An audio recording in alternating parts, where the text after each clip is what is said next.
आसमां के नीचे, जमीन के ऊपर और मनुष्यों के बीच में सिर्फ एक ही प्रभु और एक ही उद्धारकर्ता, एक ही सृष्टिकर्ता और एक ही हमारा सतगुरु है, जिसका नाम है यीशु मसीह। और इस यीशु मसीह कोई अलग प्रभु नहीं है, ये कोई देशी और विदेशी प्रभु नहीं है, ये सार्वभौमिक सत्य है। तो उसने सारे संसार के लिए अपनी बाहों को फैलाया और सारे संसार के लिए अपना प्राण सूली पर बलिदान करके हर एक जन को उनके पापों से मुक्ति किया है।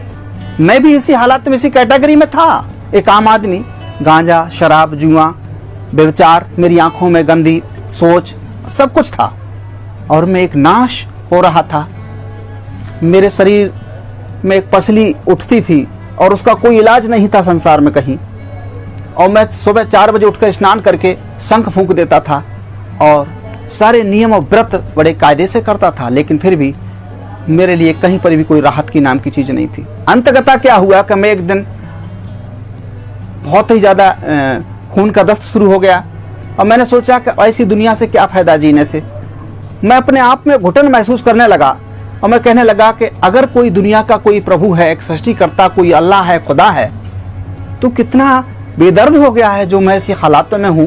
आखिर मुझ में कमी क्या है, उस कमी को अवगत कराया जाए, या तो मेरी जान को मुझसे ले लिया जाए या मुझे शांति का दिया जाए। ऐसे करके मैं अपने आप में घुटन, आत्महत्या कर नहीं सकता, क्योंकि इस बात को मैं जागृति पा गया था कि एक आत्महत्या करना एक महापाप है।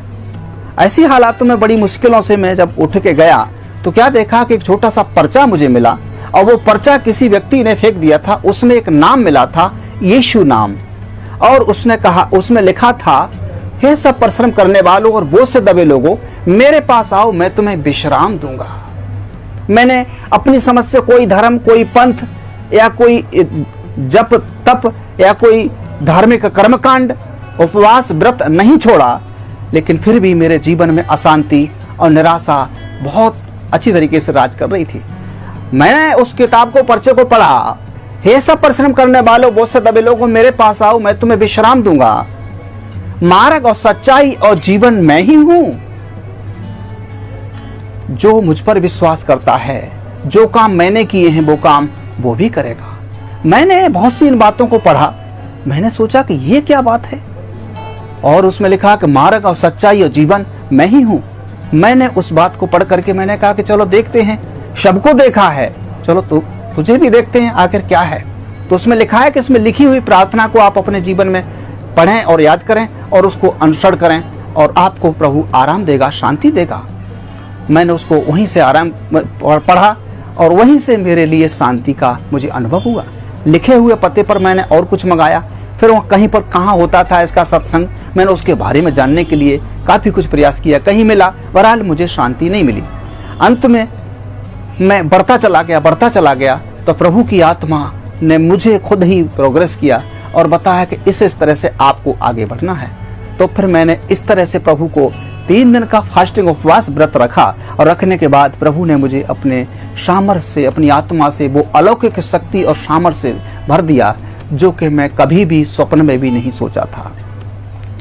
तो ये चीजें देखी, वो रोग बीमारी मेरी चली गई, मेरे भव व्याधा चले गए केवल यीशु नाम से। और उसका वचन ये बताता है कि मैं अपनी शांति तुम्हें देता हूं। संसार में कोई भी व्यक्ति अपनी शांति दूसरे को नहीं दे सकता।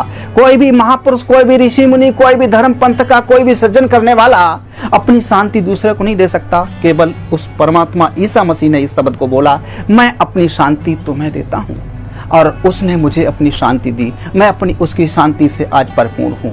आज संसार में लोगों को जन जागृति के लिए मैं ये बताना चाहता हूं कि वो कैसे लोगों को ढूंढ रहा है। वो धर्म पंथ के लोगों को नहीं, वो काबिल लोगों को नहीं, वो ज्यादा बैरिस्टर और वकील को या कोई वैज्ञानिक को नहीं। परमात्मा के पवित्र शास्त्र में ऐसे लिखा हुआ है, वो आत्मा और सच्चाई से भजन करने वालों को वो ढूंढता है। जो आत्मा और सच्चाई से जो भजन करना चाहते हैं उस परम पिता का, उस सृष्टिकर्ता का, ऐसे लोगों को वो परमेश्वर पिता और उसका पुत्र यीशु मसीह वो खोज रहा है। आज जरूरत है आत्मा और सच्चाई से भजन करने वालों की। आज हमें किसी मंदिर में, किसी मस्जिद में, किसी गुरुद्वारे में या किसी चर्च में या किसी एनीबॉडी किसी और तरीके से हमें इन सब चीजों को ढूंढने की, या किसी भूत या किसी बुत को बना करके उसके सामने, या कोई मूर्ति तस्वीर को रख करके उसके सामने हमें अपने दुख दर्द रखें, हम अपनी कमजोरियों को रखें, हम अपनी व्यथाओं को रखें। ये सब मनुष्य के निर्मित और मनुष्य की सोच के अनुसार है। उस परमपिता परमेश्वर के वचन में ऐसे लिखा है कि परमेश्वर आत्मा और सच्चाई से भजन करने वालों को ढूंढता है, और जो इस बात को समझ लेता है उसके जीवन में वो परमेश्वर का काम शुरू हो जाता है। और ऐसे लिखा है कि परमेश्वर के पवित्र शास्त्र में, क्या तुम नहीं जानते कि तुम परमेश्वर का मंदिर हो और परमेश्वर का आत्मा तुम में वास करता है। और ये शब्द जो पवित्र शास्त्र बाइबल में लिखा है, ये शब्द हमारे भारत के संतों ने बोला है कि ना मंदिर में, ना मस्जिद में, ना काबे कैलाश में, अरे मुझको कहाँ तू ढूंढे बंदे, मैं तो तेरे पास में।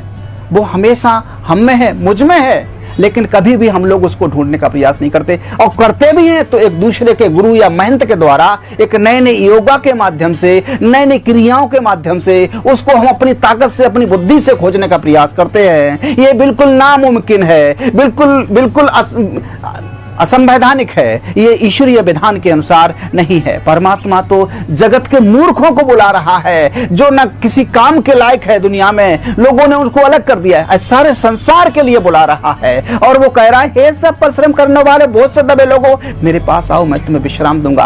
आज लोग नाश हो रहे हैं, आज लोग फांसी खा के मर रहे हैं, आज भूत व्याधा से जकड़े हुए लोग हैं, आज कैंसर से मर रहे हैं, हजारों बीमारियों से जकड़े हुए हैं, लेकिन परमेश्वर पिता की बाहें संसार के लिए फैली हुई हैं। वो बुला रहा है, वो कह रहा है कि मैं इसलिए आया हूं ताकि लोग नाश ना हो और जीवन पाएं, और बहुत ऐसे जीवन पाएं। लोगों, मैंने ये जीवन पाया है। मैं एक छोटा सा सत्संग